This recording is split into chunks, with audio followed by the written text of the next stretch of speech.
Primeiro você larga mentalmente, depois você larga emocionalmente, até que você se liberte daquilo que tanto te faz sofrer.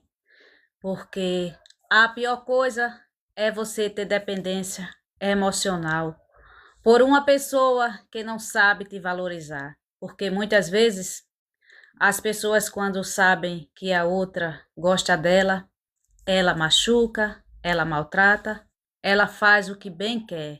Ela acha que a pessoa nunca vai deixar de gostar dela, nunca vai sair daquela situação.